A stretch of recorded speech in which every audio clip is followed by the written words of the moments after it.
పశ్చిమ మధ్య బంగాళాఖాతంలో ఇవాళ అల్పపీడనం ఏర్పడే అవకాశం ఉందని వాతావరణ శాఖ అంచనా వేస్తోంది. అల్పపీడన ప్రభావంతో నేటి నుంచి 26 వరకు అంటే మరో 3 రోజుల పాటు తెలంగాణలోని కొన్ని జిల్లాల్లో ఉరుములు మెరుపులతో భారీ వర్షాలు కురిసే అవకాశం ఉంది. జనగామ, సూర్యాపేట, నల్గొండ, భువనగిరి, రంగారెడ్డి, సంగారెడ్డి, నాగర్ కర్నూల్, భూపాలపల్లి, భద్రాద్రి కొత్తగూడెం జిల్లాల్లో మోస్తరు నుంచి భారీ వర్షాలు కురిసే అవకాశాలున్నాయని వాతావరణ శాఖ తెలిపింది.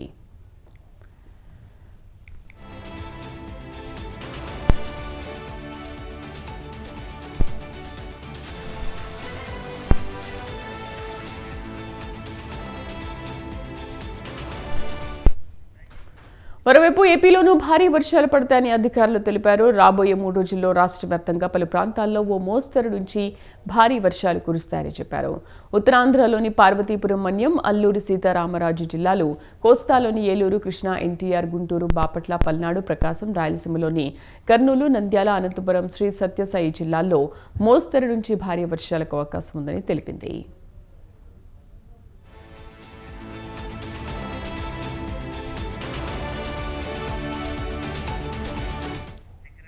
అల్పపీడనం ప్రభావంతో ఇవాళ, రేపు, ఎల్లుండి ఏపీలో అక్కడక్కడ మోస్తరు నుంచి భారీ వర్షాలు కురుస్తాయని చెప్పింది. మిగిలిన చోట్ల తేలికపాటి నుంచి మోస్తరు వర్షాలు కురుస్తాయి. అంతేకాదు రాష్ట్రంలో అక్కడక్కడ వర్షాలతో పాటు పిడుగులు పడే అవకాశం ఉంది. ప్రజలు అప్రమత్తంగా ఉండి తగిన జాగ్రత్తలు తీసుకోవాలని అధికారులు సూచించారు.